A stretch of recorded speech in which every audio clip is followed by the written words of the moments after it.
Hello everyone. Well, this is it. The big one. What I promised since Super Mario Bros. Movie review. Sonic the Hedgehog 3. I think the most hyped movie I've had in a while is coming out very soon because when I'm recording this specific video is December 1st. So that means it's the perfect time to finally review this Sonic the Hedgehog cinematic universe.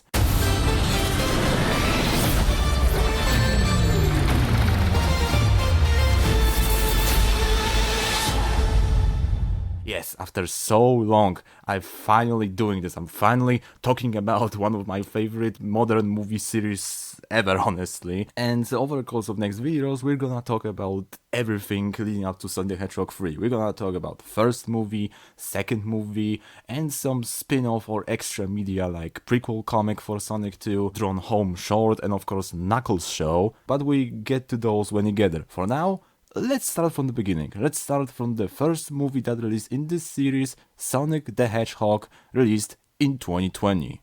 So, I think the best place to start is, like I said, from the beginning, but not from the beginning of the movie, no. Instead, first we're gonna talk about where Sonic as a franchise was when the movie was released, and shortly we're gonna talk about development of this movie, because boy, both Downfall of Sonic is released up to 2010s, and development of this movie could warrant like a full Netflix documentary if you ask me. But anyway, in terms of Sonic, we're looking at the end of 2010s, and in my opinion, or I think many people can see, at the end of 2010s, Sonic the Hedgehog as the series was dying. Like, I'm not gonna talk about like the people that said many times before, like, oh, Sonic had difficult transition to 3D, or Dark Age ruined Sonic, or whatever. No, instead I'm gonna talk about like at the beginning of 2010s, because over the past decades, since 2010s, Sonic was trying to distance himself from the dark era games, games like Shadow the Hedgehog or Sonic 06, or heck, even adventure games, because those games were ridiculed because were mature, were complex, and were good. So and biased critics decided that everything new for Sonic was bad. Sonic can only work as a classic game and in 2D. So of course Sega took this to heart, and since 2010s we had a selection of games that were, I'm not said bad, because games like Colors, Generations, or especially Generations, I'm gonna say that for Shadow Generations video, but Sonic Generations and Lost World to extent are decent to really good games, but I'm not gonna lie if I say the quality of the stories really declined. Like I get why they did this, but many people like me who grew up with games like Sonic Adventure 2, Sonic Unleashed, or heck, even Sonic and the Black Knight, which had awesome stories, have character development, emotional stakes and moments, and were overall like really good stories. But since 2010, with Sonic the Hedgehog 4 and Colors leading the charge, stories were mostly sitcom-based stories with very lame jokes and paper film characters. Gone were the days when we had like interesting Sonic characters. No, we instead we have cardboard cutouts that were only adult jokes, like lol, look at us, how terrible our franchise is, and lol, how those previous games were terrible. Like, especially in Generations was clearly seen. When I replayed the Generations before Shadow Generations release, I really noticed that in that game, Sonic's friends were really dumbed down to see, and like this game really was trying to tell me that these friends are annoying pieces of what, and it was just not a good feeling. Like, and I'm freaking glad the Sonic Generations remaster that came out with Shadow Generations that actually written these cutscenes and some dialogues. I don't know why people are so picky about it. Like, Generations didn't have anything in terms of story, and it was like really not good. So like, I'm glad that Amy is not treated as an annoyance, or Knuckles is not treated as an idiot in the release done by Ian Flynn. Like, people just want to hate on Ian Flynn for some reason, I don't know why. But my point is, like, Sonic was in really like bad spot in terms of stories, but I think the game that cemented the idea that Sonic is dying, and Sonic is just like have this crisis that is result from fear that being like 06, and that game is of course Sonic Forces. Like, I'm not gonna talk about this game because I hated this game for like past 5 years, and I've put it to rest after Frontiers was such an incredible game, and now Shadow Generations is just like masterpiece of the game. So I'm not gonna now brag on the Forces as much, since I really really put it to rest. But to sum up, I was really hyped for Forces, and what I got, a paper-thin story, paper-thin characters, a premise that had so much potential for dark, emotional moments and epic fight about everything, to the characters, to the execution, to the levels, to the gameplay.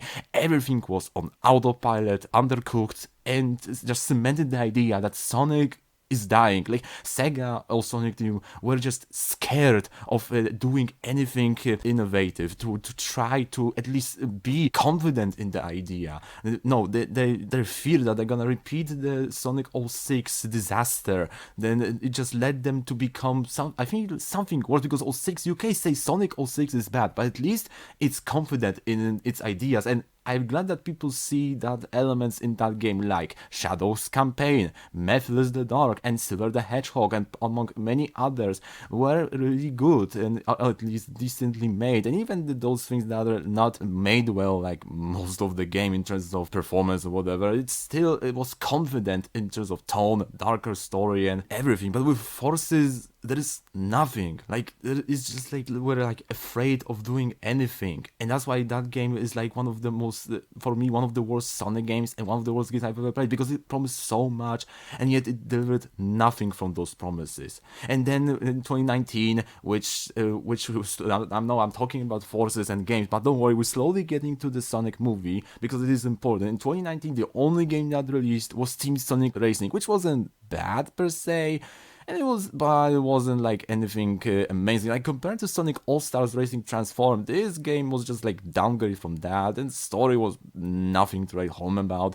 And the game didn't even have post-launch support. I think people didn't even know that the game came out. I remember I've seen some trailers on YouTube for that game, but then nothing like major for that. Like, Forces had a big marketing push, at least in terms of trailers, promotions, or whatever, but Team Sonic Racing had nothing of sorts. So yeah, like, this was a game that was nothing to like home. Also, I don't like many of characterizations of that game, but whatever. But now finally we came to our hero of this video, which is of course Sonic the Hedgehog movie. And boy, development of this movie is one whole Netflix documentary worth, because like there was a talks for the Sonic movie since the 90s, since the Sonic's popularity when the first games came out. There was a lot of cancelled Sonic movies before we got this one. There was Sonic Wonders of the World, which would be crazy shit, but actually kind of sounds like really good fun. There was of course this nightmarish fan fiction by Ken Penders. There are I think smaller ones, and of course we finally land on the hero of this story, the Sonic movie that was firstly developed by Sony in 2014, but then the rights were sold to Paramount, and then the project were going from there. I think I remember originally this project was scheduled to release in 2018, but then there was pushed for a year later. And of course, then we came to this infamous story, first Sonic design. I think if you were at least on the internet in this space around 2019, then you probably remember there were first teaser image of Sonic in the shadows were leaked. People were afraid, to say the least. But then we get first official trailer, and internet just freaking exploded. Sonic's design was, you know what, like, I don't think I need to, like, just look at this, who decided that this abomination is gonna be first live action interpretation of Sonic the Hedgehog? Like I remember watching this, and I've seen people like completely melting down about this. Like, I had certain questions, like, why does he look so creepy? Why his eyes look like that? Why he has human teeth? Why is he so big? Why it's just, like, scratches the bottom of the barrel of Uncanny Valley? Like, it is so weird. Like I had no problem with Sonic taking place in our world and like having humans around. I'm gonna talk about this later in the video. And honestly, like, I wasn't sure about Jim Carrey as Robotnik, but when I see him in the trailer, I mean, I thought he was actually pretty fun. And like, entire story, when I saw the trailer for the time, I thought that the movie's gonna work, but the Sonic design ruins it. Like, and everybody agreed. Like, everybody was not happy with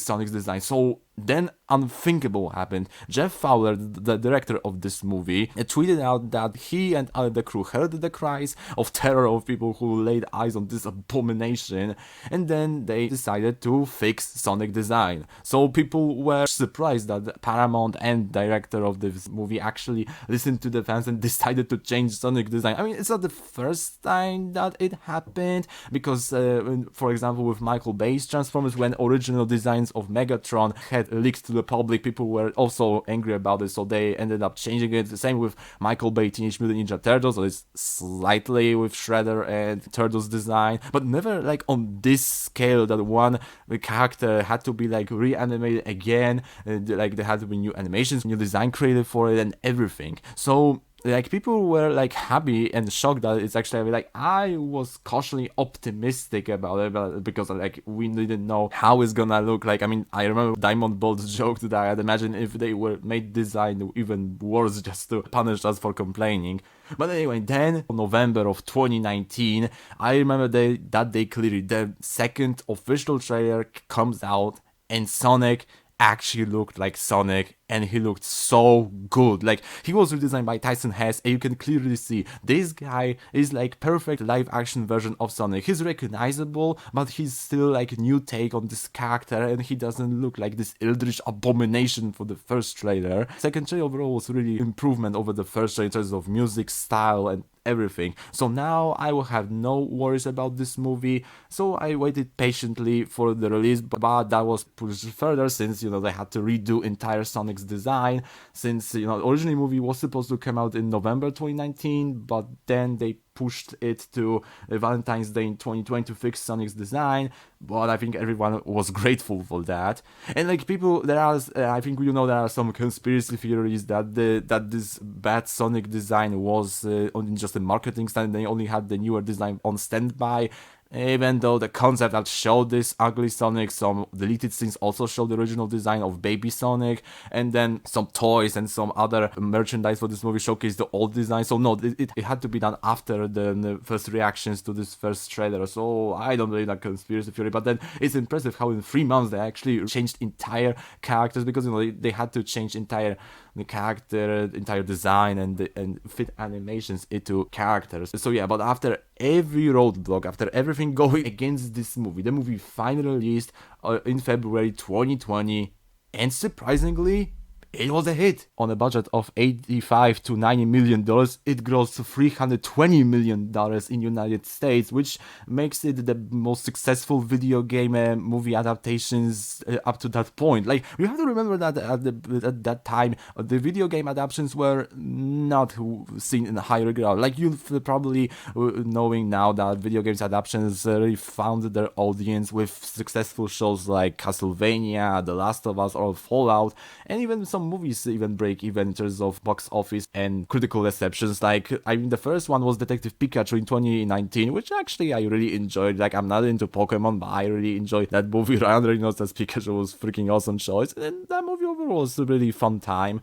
I have it on Blu-ray and I plan to watch it in the future. But Sonic was like the gross even more than Detective Pikachu, and was the most successful out of any video game movie adaptation up to that point. And overall, the reception of this movie was also very positive. People like flocked to the cinema to reward the director and the studio listening to the fans and changing the design that people had a problem with. Because the problem with this movie only was Sonic's design. The rest was really solid. And now I'm gonna tell you why I think this movie is still solid, because at that time we didn't know if this movie is gonna gross a lot of money, if there are gonna be more movies. So we went to the cinema and we didn't know if this was gonna be the only Sonic movie or we gonna have entire series of movies. Well, now we know, but back then we didn't know. So having Sonic 2 and other spin-off and sequels in mind, does this movie still holds up, and is it still a really good movie element? Because I remember when I watched this movie and I was like, oh my god, this was amazing. Like, I was so surprised that this movie made me excited, and I actually felt something in which I haven't felt anything in a Sonic game since Sonic Unleashed and even Sonic and the Black Knight. So like, I was so hyped about this movie and I wanted to go see it for a second time, but then something happened. So is this movie still that good? Well, not as good, but yeah, I still think this movie is really fun. It is still a really good movie, and I think it is really solid foundation for Sonic cinematic universe. But why this movie worked? Why is it a good foundation? Well, let me tell you by doing entire recap of the movie and then talking about characters and other things that I really like and maybe some things that I didn't like in this movie.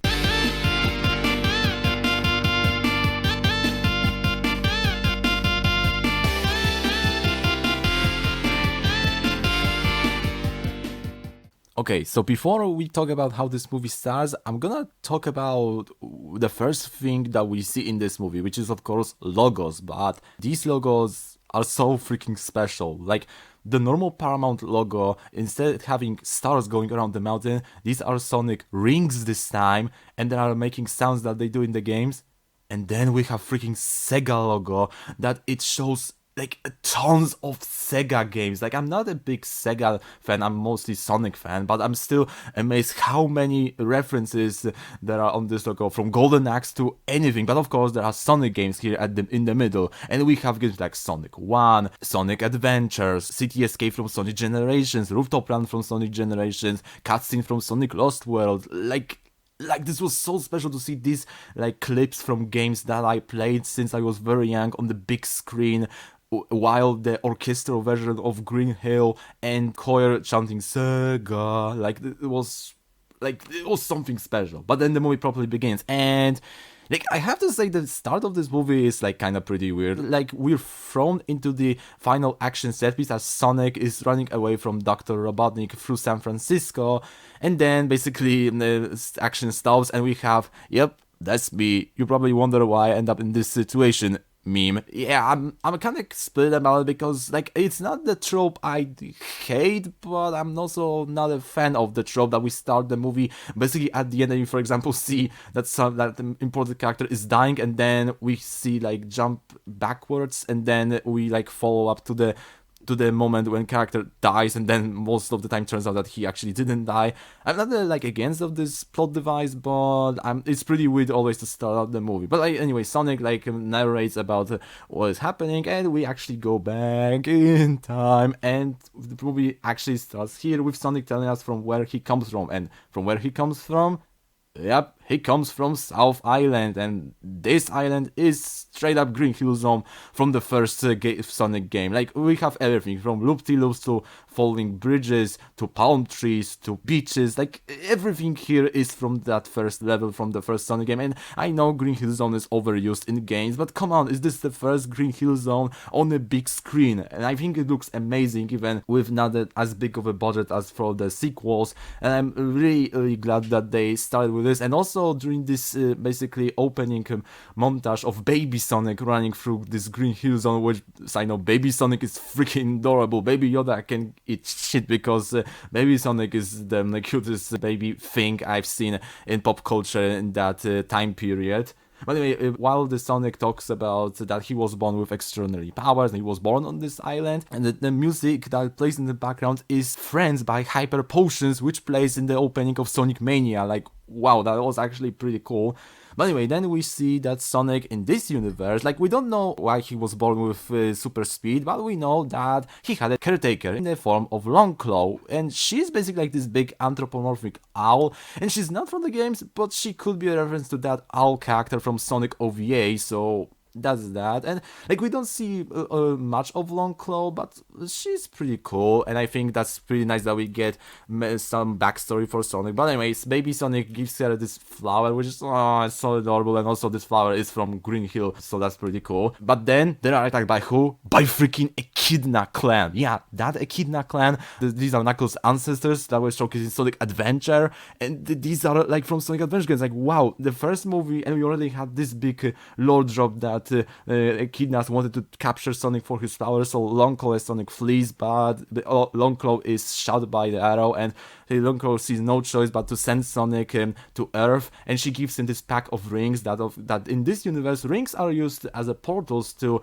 whenever the user can think of, so that's actually pretty cool use of rings, because maybe I was thinking why they working like Doctor Strange, but now I remember that big rings classic games when you can jump into them and then transport you into a special stage, so I guess that's what they're referencing. But anyway, Sonic is forced to leave his planet and leave Longclaw behind, and he sees as entire Echidna clan charges at wounded Longclaw and portal closing, leaving poor baby Sonic behind. Like, oh, it feels so bad for him. But anyway, we have title card, and then we cut 10 years later to meet another character, the original character for this movie, Tom Wachowski, played by James Marsden, and he's like this normal, nice police officer in this small town of Green Hills, Montana, and life is kind of boring for him here because this is like basically a quiet town where nothing much happens. The only thing that police is good for here is like helping cross the road or help you fixing your car and stuff like that.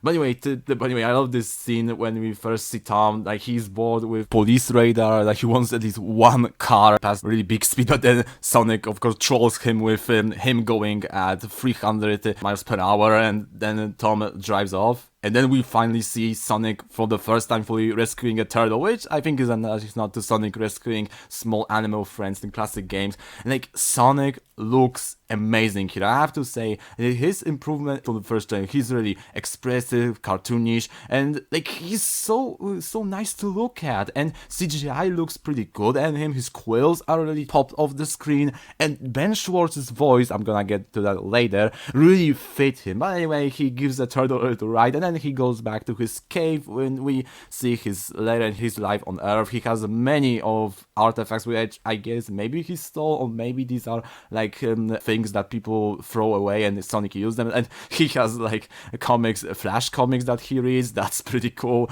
He has a ping pong table made from highway sign that has Hilltop Zone reference with, well, Hilltop name. And accidentally when he plays this ping pong, he knocks out his bag of rings, and then he tells us that if things go south here, then next world that he goes into, because in this universe Sonic and other Sonic characters are aliens from farther galaxy, and then these worlds are basically, I think, other planets. And next planet that he has on his mind is Mushroom Planet, which is a little job at Mario, because Sonic says, I hate mushrooms. and also, so I think it's a reference to Sonic and Knuckles level Mushroom Hill Zone, which, don't worry, this thing will return later in the movie. But also on this map that he has, we have of course South Island, we have Earth, also we have that sun that was originally used for loop-de-loops in Green Hill Zone before that was cut, and then we have this part here that is basically special stage from Sonic 3, that's pretty cool.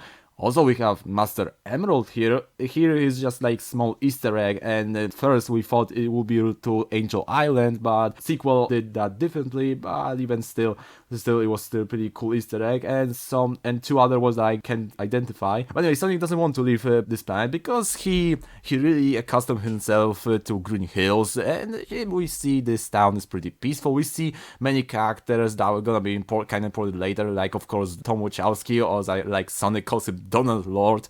We see Tom's wife, Maddie, played by Tika Sumpter, and she's called Pretzel Lady. And we have a character named Crazy Carl, which he's actually the only one who knows that Sonic exists and tries to hunt him. Like, why this character didn't appear later in the sequel? Like, come on, he's so funny. He actually has Sonic drawing. Like, I love it that this meme incorporation is not forced. It's like natural that Crazy Carl scribbled something like this from what he saw. And even though Sonic has a nice life here, everyone doesn't know that he exists, and he feels alone sometimes. Yeah, it's kind of like, it's honestly kind of interesting that in the first movie, like, I love that this movie is like origin story for Sonic, and I'm gonna get to him soon, that mostly we see Sonic around many friends, whether it's his animal friends or like friends that he goes on adventures with. But here Sonic is alone, and he's like, he tries to have time of his life, but deep down he wants to have friends. He wants to go out to the people of Green Hills and actually spend time with them, not just pretend to be with them. But he doesn't want to, because he's afraid that his power is gonna cause them the same fate that happened to his caretaker all those years ago. And it's just so sad watching Sonic to be like afraid because like you see in his eyes he really wants to be with them, but he is afraid of that. He feels that if he has friends, his power will cause more trouble. But then everything will change. But we're gonna get soon. But anyway, we have this short scene then that Tom Wachowski returns to his home, and we see his dog Ozzy and of course Maddie. And then we see that Tom actually has bigger ambitions because, like I mentioned, even though he has a good life here, he has a lot of community in Green Hills. It's really nice, and he really enjoys people here. He wants to do something more. He wants to be like full-time police officer, not just in this small town that nothing happens. He wants to be a policeman in San Francisco, and he actually gets accepted.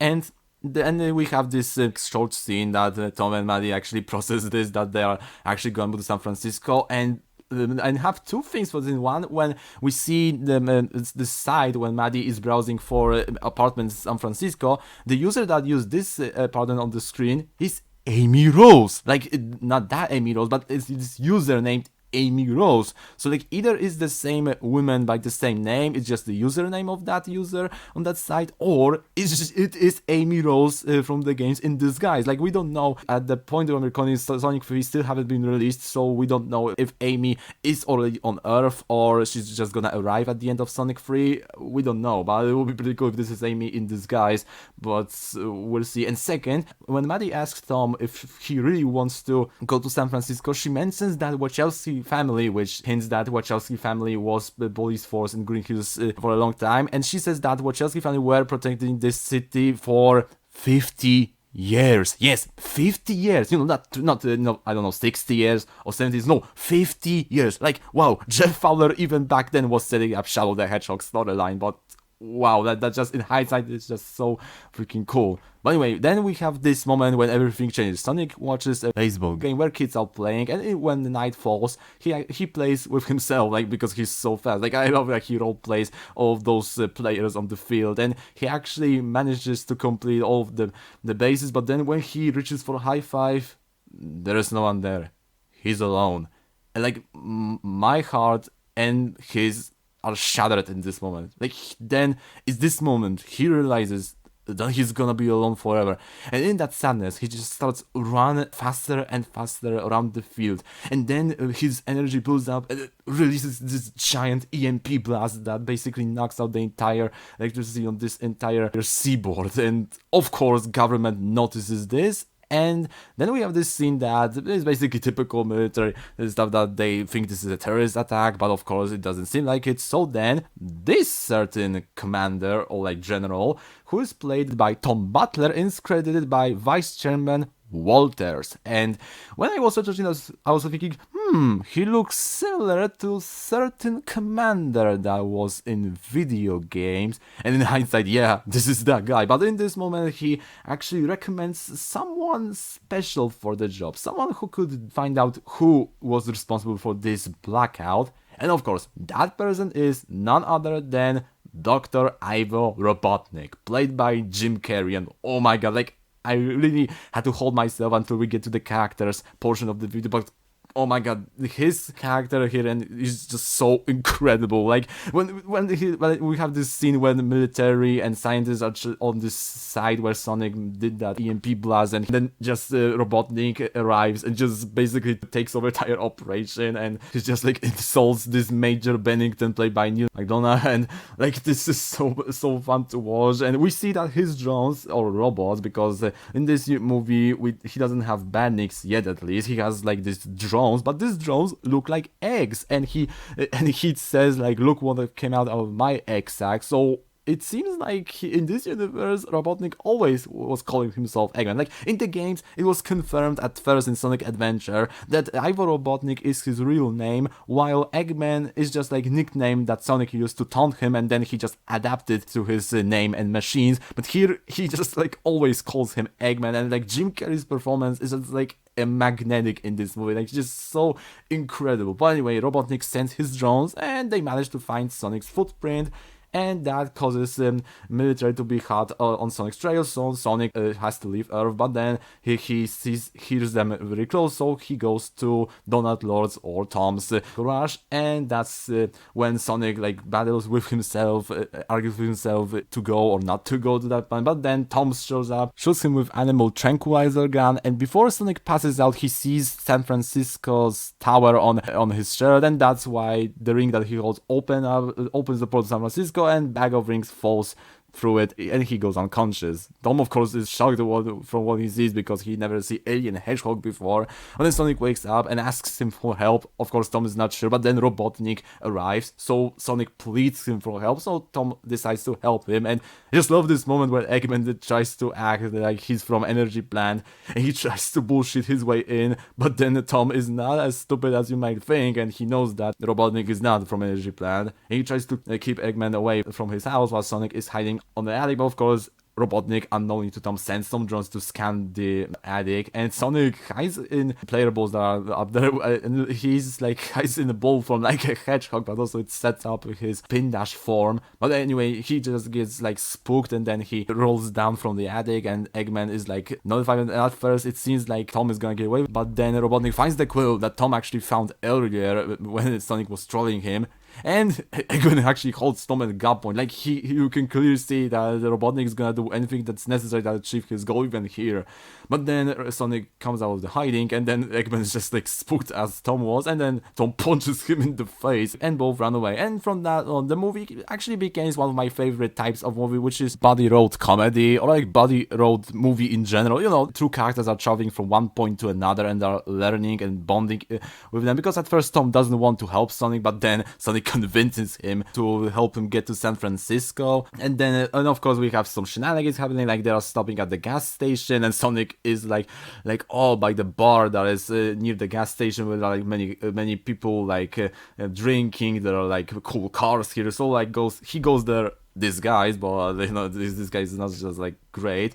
And then Tom finds him, and he introduces the idea of bucket list, and Sonic makes his bucket list to things to do, and this bucket list has some references, like finding Genie in a lamp, which I think is a reference to Secret Rings, and some others. But then Sonic realizes that this is his last night on Earth, and Tom kind of loses up and spends good time with Sonic, and I appreciate this message that you have that in this difficult and fast life, you sometimes have to like let loose and just appreciate smaller things and do some small things. But of course, typical in this kind of places, there are some like not so nice guys, and typical bar fight ensues. But then Sonic just goes full Quicksilver, and he like stops or really slows down time to the point that he's the only one moving while everything is freeze around him.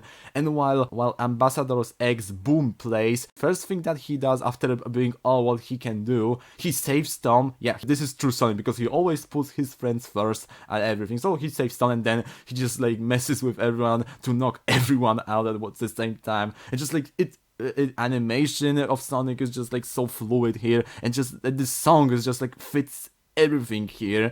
And they of course then they run away, and they stop at the motel, which is this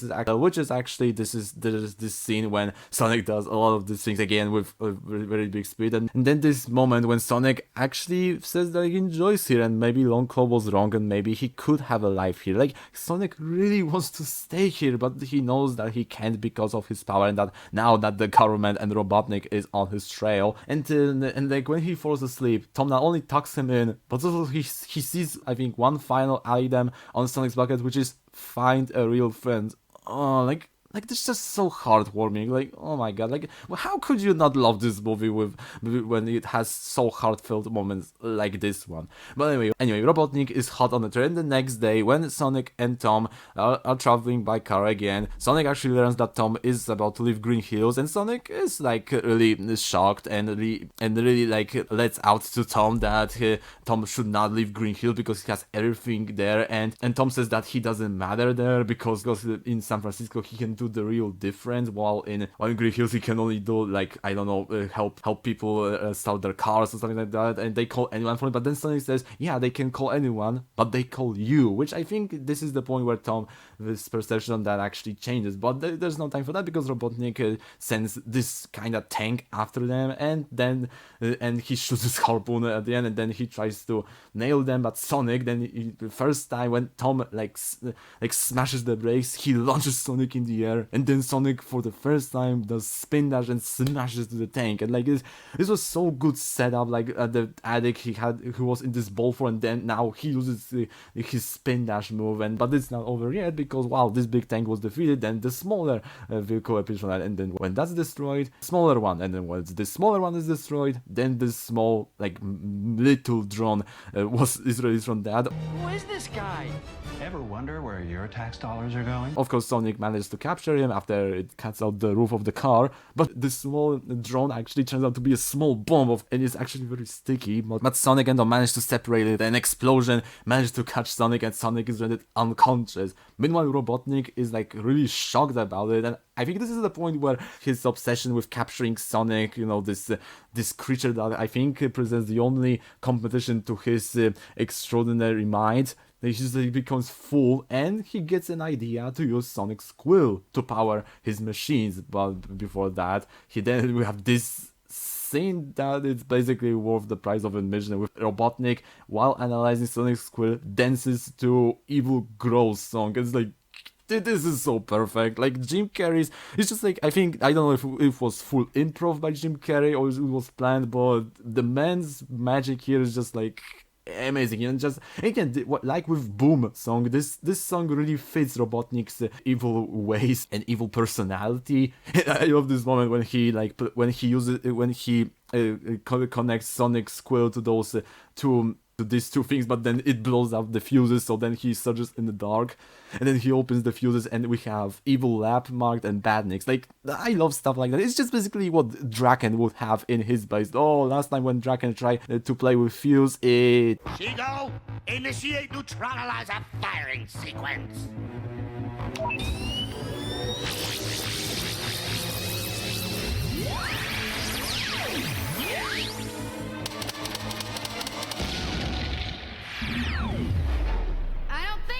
What? Your brain thing blew out the power.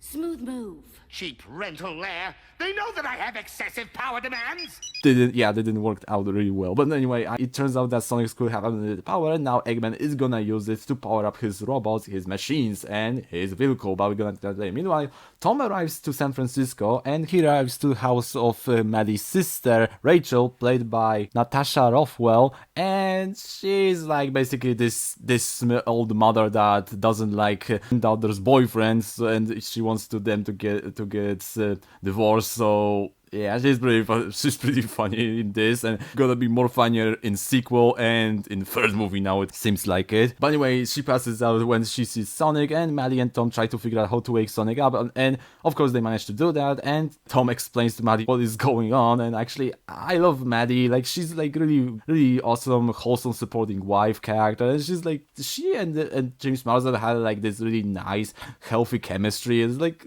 pretty nice. But then we have this amazing moment where Jojo, the daughter of Rachel, gives Sonic his iconic shoes. It's just like so nice, because not only is just like generous gift from small girl, which is like pretty nice and wholesome, but also it just like explains just like this full, like, I love this take that this is basically an origin for Sonic, because we see him slowly learning his iconic moves, and throughout the most of the movie he has this damaged shoes that I think someone throw away. They're not even matching pairs, I think, but then Jojo gives him his iconic red and white shoes, and like, this is so sweet and so nice. I wish we have more scenes with Jojo and Sonic, because it's actually pretty wholesome to see. Tom and Maddie decide to help Sonic to get his rings from Transamerica Pyramid, and they manage to get on top of it, and then Sonic says goodbye, thanks Tom for everything, apologizes for what he said, and he understands why he wants to go to San Francisco, and then Maddie says that he and Tom are so cute, and like I love Sonic's reaction. This is exactly what Sonic would react if girls were call him cute, like Amy or something like that. But and Sonic throws his ring, but of course it's not over yet, because we can have final level without the final boss, so of course Eggman's drones appear, and Robotnik, or Eggman, appears in his basically prototype of Eggmobile, like modernized version, which I think looks pretty cool, and he has this suit, which is actually, he explains that it is flight suit, which is I think pretty cool way to include semi-Robotnik or Eggman-like suit in this origin movie basically. And here Sonic calls him Eggman because his drones looks like an egg, and Eggman, like, he's not offended, he's like, he has like a reaction like, yes, someone finally caught up to what I wanted to achieve with my drones. But anyway, Eggman of course decided to shoot them, but then Sonic, like I said, puts his friends first, so he pushes them from the roof to get them out of harm's way, and when Eggman's drones shoot him, he again stops time, does his winning animation from the games, love that, and then he starts to destroy the drones in this slower time, because it's basically time break from Sonic in the Secret Nintendo, where we also slow down time in that game. But Eggman manages to activate Sonic's quill in his Eggmobile, which makes him just as fast as Sonic.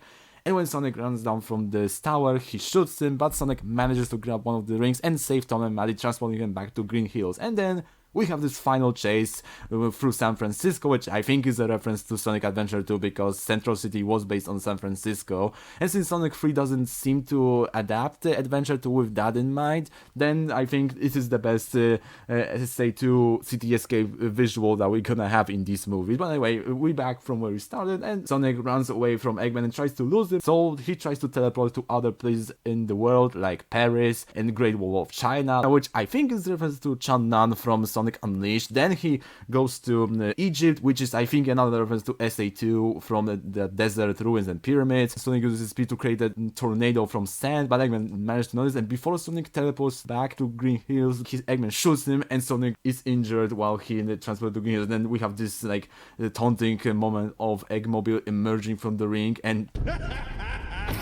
yes, we have Eggman laugh here, there it is. But of course, Tom stands up for Sonic and manages to actually get another hit for Eggman's face, but then Eggman throws him, and he asks him this question: why would you throw your life away for this thing? And then Tom replies, That little alien knew more about being human than you ever will. His name was Sonic. This was his home. He was my friend.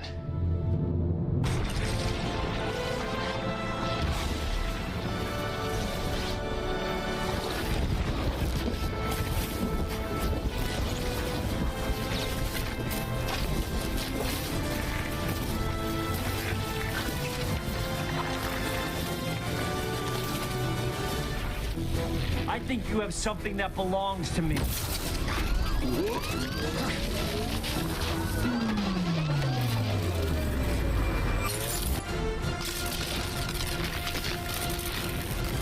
This is my power, and I'm not using it to run away anymore. I'm using it to protect my friend.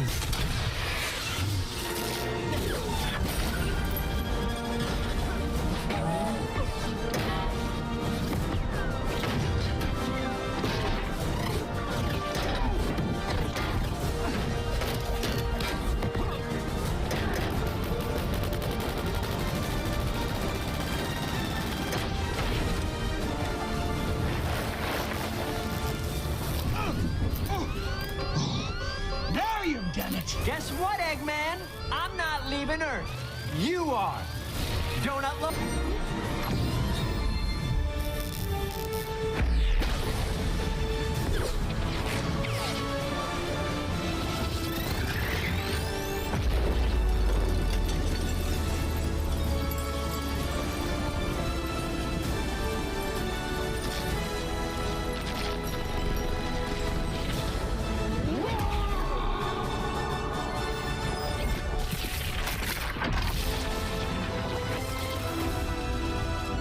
oh my god, it's so cool. And the movie ends. Town of Green Hills accepts Sonic. Government decides to wash their hands clean from Robotnik, and Sonic actually gets his own room in the attic that was he was previously hidden. And I don't know how Tom and Maddie managed to get all of his stuff from his cave, but who cares? It's so freaking adorable. And Sonic now is basically it's their adopted son. And with that, we close on beautiful shot of Green Hills, and this movie and this wholesome story comes to an end. But wait, there's more, because after a title card that appears at the end, we have this scene on Mushroom Planet where Robotnik shaves his head, and now his obsession blown into full mania. He has this bushy mustache, destroyed outfit, and now he's fully sounds like Mike Pollock's Eggman, and now he's trapped on Mushroom Planet. Here's the sitch. Uninhabited planet.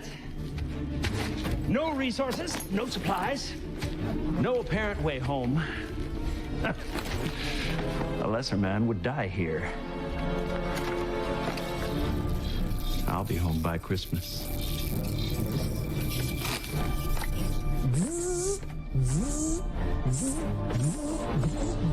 In hindsight, this line hits different. But anyway, in the movie ends, Robotnik we're having this cool remaining, which will be also in the opening moments of the second movie.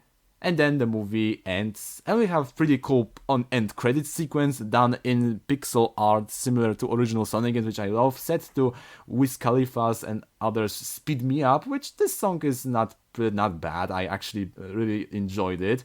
And then we have this post-credit scene when Ring Portal opens and Tails jumps out of it and says that he looks for Sonic, and it's like, oh my god, like when I saw it in the cinema, I couldn't believe that Sonic's best friend is in post-credit scene that is not only gonna tease the sequel, but also it has the original voice actors Colin O'Shaughnessy from video games. It's like, oh my god, he looks so fluffy here, oh my god, like this was so freaking cool. Like, it's not the best post-credit scene in these movies, that's reserved for the next movie, but I can't deny that I was so shocked and surprised and so happy that Tails is in the post-credit scene. It's clearly set up for the sequel, and with 50 years mentioned by Maddie and a Kidna Clan at the beginning moment, Jeff Fowler already set up the seeds for the sequel. That is gonna come out 2 years later, but we're talking about the first movie here. So that's the entire story of Sonic the Hedgehog, first movie. How would I think of it? I think it's basic. It's basic story. It's not anything new. It's not anything typical Sonic story. Like, sure, we have Sonic versus Eggman, but yeah, this wasn't any of the games. It's not like the deepest story that you could have from the Sonic series and even like normal family movies. But I'm just into that. But if people are saying that this is bad because this movie is bland and not interesting, I have only one thing to say about this. Nobody cares. Yeah, like, I don't care if you think that this movie, because of that, is bad, because if it should have taken place in Sonic's world, or like it should have more characters. Like, I don't freaking care. Like, I think this was the story that was needed for this first movie. This story is basically an origin for Sonic. We see how Sonic arrived on Earth. We see how he befriended a human, how he became basically a town superhero for this small town of Green Hills, Montana. We see how Dr. Robotnik was starting and how his obsession with this blue hedgehog began. And like I said, it's a really sweet, funny, basic story with a heart. Like, I don't think this movie needed like deep and complex and mature story. No, I think this movie was made with an intent to be a simple story that basically laid the foundation for the better sequels. But I think even this story, even though, like I said, with the hindsight, this movie is the most basic out of those movies, with second movie and third one coming out this December. But I don't think just because it is a basic or story we've seen before doesn't mean it's bad. And I think this story is a type of basic story that I enjoy. Not only is just because Buddy wrote comedy, which I really enjoy. This movie is really funny in many places. Actors, just as Ben Schwartz's voice as Sonic, but live action actors do very good job here. They are believable, they are fun, there are interesting characters, and the story doesn't overshadow Sonic with humans, because yeah, Tom is given certain scenes, but this movie never forgets that the main character is Sonic. We don't have like this from the scenario from first Transformers movie by Michael Bay. Like the first 50 minutes we focus on Shia LaBeouf, and only in 50-minute mark we actually see the Bumblebee transform for the first time. No, here from the beginning to end, movie is about Sonic. Tom is still an important character, but the story still focuses on Sonic. And I think this story is simple, it's basic, it's comfort food, but I think it's more than enough. And I don't think why people are so picky and so against that. Like, I think people just don't like simple things anymore, because if we are complaining about this story having a simple story, then I don't know why they would enjoy like a simple story. And I think this movie needed a simple story that was very wholesome, very fun, very entertaining, and just sweet in many places. And I think this was more than enough. And I don't know why people are complaining about that, but anyway, I mean, that's whole the section of the story, because there was a lot of it. Let's talk about another thing about this movie, which is, of course,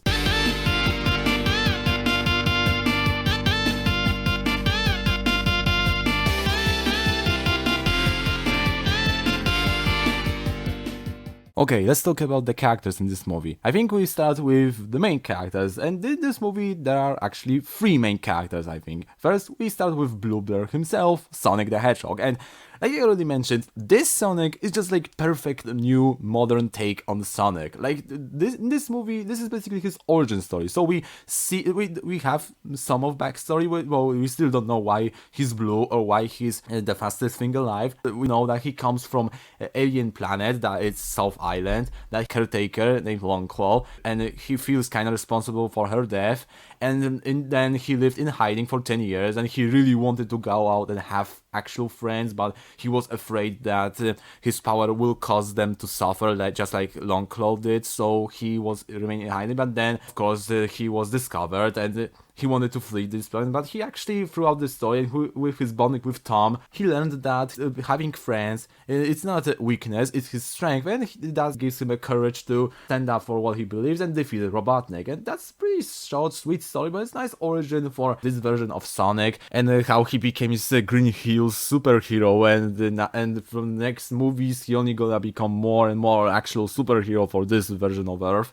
But and aside from that, I just love this character in the first movie. He's just like so expressive, funny, and it's just like he's just like a little kid. He's just like excited about anything that he finds. He goes against the rules many of times, but he always puts his friends and people he cares about at first place. Like that's Sonic the Hedgehog. And Ben Schwartz's voice, it just like fits this character, fits this animation, this expressive Pixar look, basically. Like Ben Schwartz is just like born to play this version of Sonic. I don't think this voice would work for modern video game Sonic, but it would definitely work for this Sonic. Like Ben Schwartz, I never heard of him before Sonic movies, but here he's just like crushed it, and he's just like freaking amazing in this role. But on the other spectrum, we have second basically main villain of this movie, Dr. Ivo Robotnik. Because yeah, I think this isn't full Eggman. Yeah, this is basically proto Eggman, and I love the idea that again this is alien origin just as well as for Sonic, as well as his arch nemesis Dr. Eggman. And I just love that he's basically this eccentric egomaniac government scientist that basically military is just aware of, and they just doesn't care, or they think that he's crazy, but he did many good things for them. And of course he's signed up to the task of tracking down Sonic, and at the first it seems he says that Stone, we have been assigned to this, so they have to capture him, but it's pretty clear that he's doing this for his only benefit. Like he says in this moment, that's one small step for man, one giant leap for me. Yeah, even in this moment when he's not even Eggman yet, he's already has the ego of the size of Mount Everest, and that's good because that's the main trait of Eggman in games. He's egomaniac who puts his face on every robot, every contraption, every building that he owns. Like, this is Eggman. This is basically proto version of Eggman, and even though he's not fat, or he doesn't have red suit, or he doesn't have like this crazy mustache yet, and he's not bald, he still exemplifies traits of Eggman. Heck, this Robotnik is basically what 06 Eggman was trying to be. Like 06's Eggman was also trying to be more realistic, looking more like a human, wasn't as fat, and wasn't anymore and wasn't like this overblown, but and his robots weren't just like this colorful badniks. They were just basically like unified egg gunners. They were basically the same, but they like neutered his personality, and he was just like calm, collective, like 60s Bond villain, not Eggman. But here, just like he has this realistic take that he's a government scientist, and he has this his drones are not just typical badniks. They are like this modern,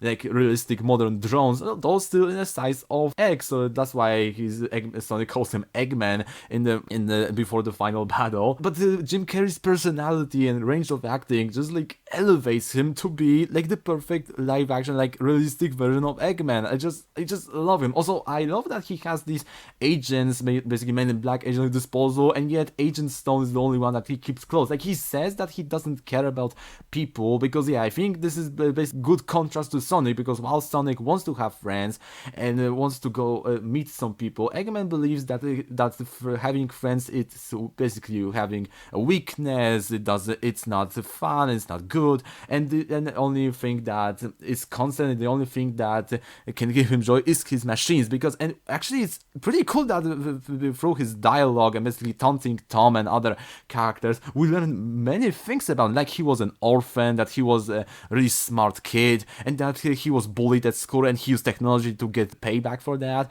and that's maybe why he doesn't like friendships, he doesn't like other people, and he sees only people as expendable, and he only sees machines as the things that they can get things done. And of course, he has this big ambition, a big ego, but I think it's a nice contrast to Sonic, because while Eggman believes that friendship is for weak and people are expendable, Sonic believes that having people around him gives you strength, and that's a nice contrast, which is paid off at the end when Sonic beats him. So that was actually pretty cool. Like I said, I love that he says to Stone basically that he doesn't care about him, even though he still keeps him around. He doesn't care about him, and yet he likes his latte. Oh yeah, Agent Stone, like he's really good at making latte. It's only proved in the sequel, and he, like, Agent Stone really he spends the time around Eggman. Like, he's in every scene when Eggman gives an exposition, when he like managed to track down Sonic or create like 3D model of his foot just from the footprint, which that is freaking impressive. Like, he says that he doesn't care about Stone, and yet he actually keeps Stone close, which I think is like kind of subtle, which I think is only confirmed later with that he actually trusts Stone the most, even though he doesn't show it, because I mean he wants to give this persona that human beings are weak and machines are the only thing that can achieve his goals. But I think that's pretty cool. So yeah, and at the end when he has this red suit, like, and he has this laugh at the end almost. Yeah, this is basically Proto Eggman. And then when he's kicked out to Mushroom Planet, like I already mentioned, he shakes his head. His combed mustache is like just blown crazy mustache, and his voice. No, it's basically Eggman. He's beginning his transformation to Eggman with his voice, with his look, and it's only gonna get more accurate with later movies. And I honestly, given the fact that we know more about backstory, I wonder how they're gonna incorporate Jared Robotnik to his story in the third movie, but we're gonna see about that. For now, I'm just gonna say this Proto Robotnik was really fun to watch, and I really loved many of times from his dialogue and from his like this mad scientist personality, and this basically that he has this ego that is blown out of proportions, and it's just like freaking awesome reinterpretation of Sonic's arch nemesis. And the final main character is Tom Wachowski. Like I already mentioned, he's like this normal police officer in Green Hills who wants to go out in a big city to do something more and not just be cooked out in this small town that he doesn't do much police work because it's quiet, peaceful town. But then over the course of the story, he realizes that thanks to Sonic and other things, he realizes that that's what he was doing in Green Hills, that was more than enough, and they have everything here, doesn't need to go to San Francisco to be fulfilled, and he wants to spend time with people that he cares about. That's a pretty nice message, and that's nice character development for him. For example, for a new character, for a new human character in Sonic media, that's pretty cool. I mean, remember how Chris Thorndike in Sonic X was handled? Yeah, no, this human companion to Sonic was much better than Chris and even Elise.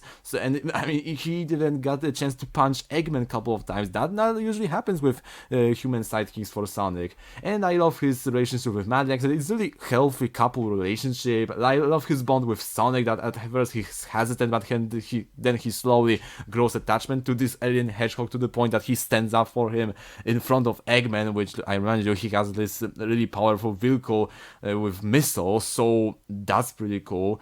And I think character of Tom Wachowski, I think with other movies and this movie grow beyond just have cartoon character with human sidekick. No, I think Tom Wachowski is its own character, and I think it's pretty one of the best things about this movie in terms of original stuff, honestly. And other characters here are also pretty fun, like Wade Whipple, played by Adam Pally. He's gonna get more of the role in sequel in Knuckles show, but here he's also pretty funny. Or like I said, Maddie, she's also pretty cool.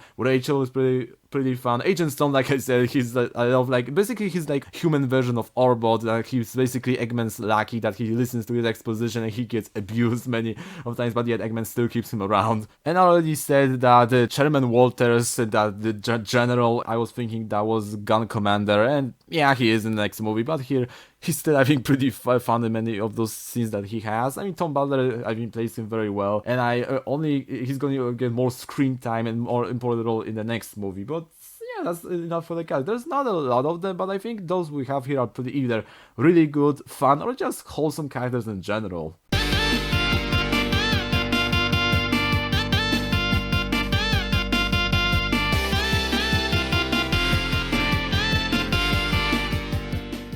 In terms of visuals and music, this movie is also pretty good. Like, many of these shots were shot on location, so there are a couple maybe of green screen shots that they did, but many of those locations were actually shot on site, and they actually look pretty nice. Sonic's animation, like I said, even though it's apparently done last minute, he still looks present in every scene, and like it was so heaven to remember the shot from the trailer with this Abomination design, and now we seeing this shot with improved the design, and that, like, thinking, oh my god, that's so much better. Like I said, Sonic's animation is like really blend in with the actors, even though it's smaller budget than the next movie. Then he still looks better in every scene. He still interacts with human characters pretty nice, and overall, this movie looks pretty nice, and like I said, Sonic really pops off the screen among human characters in those environments, and I think his trail effect, his electricity effect, is really, really well done, and like I said, the moments when he stops time are really well made, really well crafted, like basically Quicksilver from X-Men, but with more fun.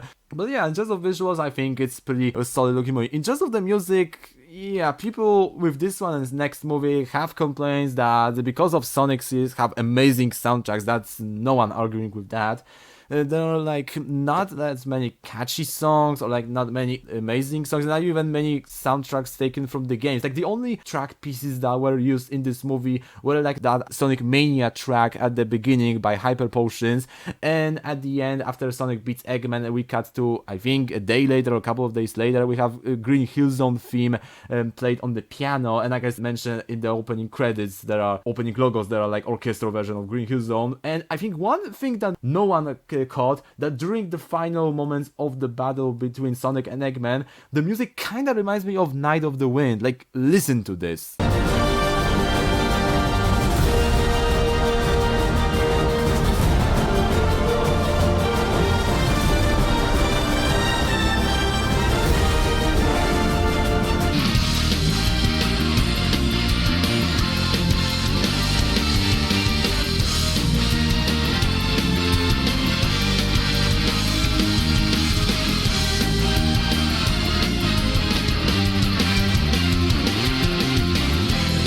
Yeah, I don't know, maybe it was just accidental, but it's really reminding me, like, but at the same time, the music is fine. Like, music was composed by Tom Holkenborg, aka Junkie XL, and I know he can make amazing stuff, like soundtrack for Mad Max, Fury Road, Furiosa, or Zack Snyder's Justice League. They're just like absolute bangers. Like, they're like amazing soundtracks. But here, the score is pretty tame. Like, does its job, it fits the movie, but it's not like anything to write home about. But I think people are too hard. Like, there are not many game accurate locations in this movie, so I don't think it mattered that much. And the most important, like Green Hill Zone, which is, Green Hills, Montana, is named after the Green Hill Zone, so I think it checks out, and I don't have a problem with that. And in the credits, like I mentioned, the song that it's playing is Speed Me Up, which is sung by Lil Yachty, T Dolla Sign, Sueko the Child, and Wiz Khalifa. And this song is pretty fun. Like, it's not the greatest song compared to the next two in the next two Sonic movies, but I think Speed Me Up is still catchy, pop modern song that it fits the first movie, and some lyrics are really cool, like references to Tails or other moves that you can do in Sonic games. Clearly see that those singers are also passionate about Sonic, so that's cool.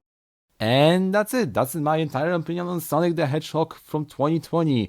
And after all this time, after we have this movie sequel, after we have spin-off Knuckles show, and with third movie, which is gonna be something amazing from what the trailers and promotional videos have shown us, is this movie still holds up? I would say not as did before, but it still holds up. Like, I really, since day one, I really was thinking that people were really too harsh on this movie. Like I already mentioned, people say the story is basic. So what?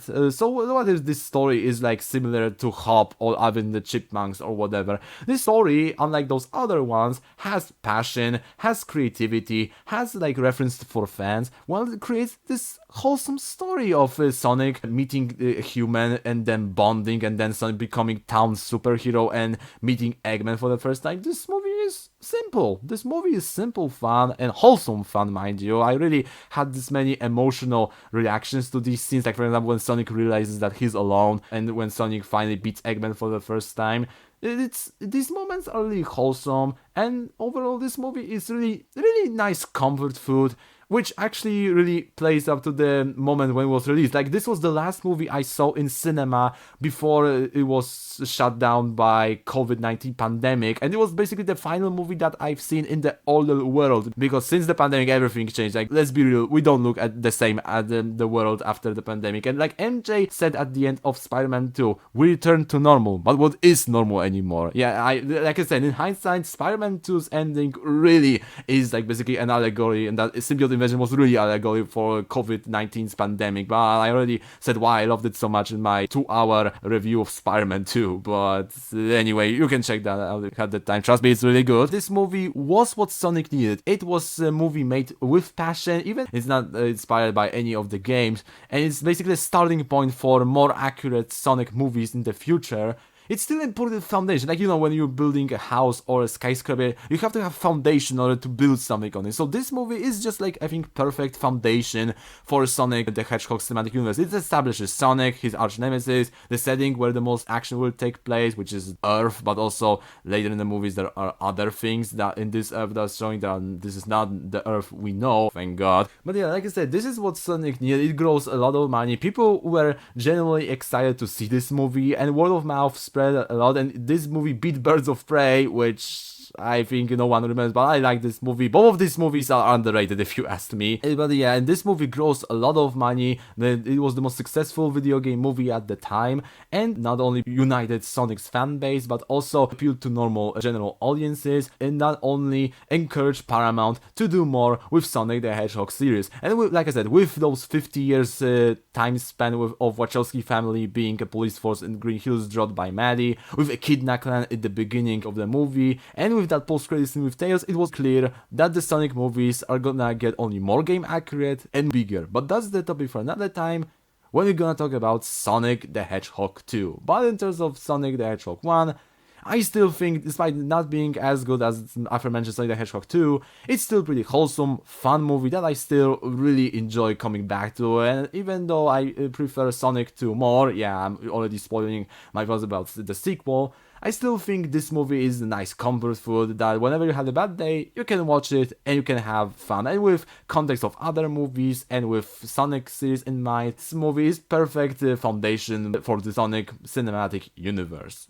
But anyway, that's all for this video. What do you think about Sonic the Hedgehog movie? Do you agree with me, or do you think that this movie is not good? Let me know in the comments below. Like, comment and subscribe. and see you next time when we review Sonic the Hedgehog 2. Bye!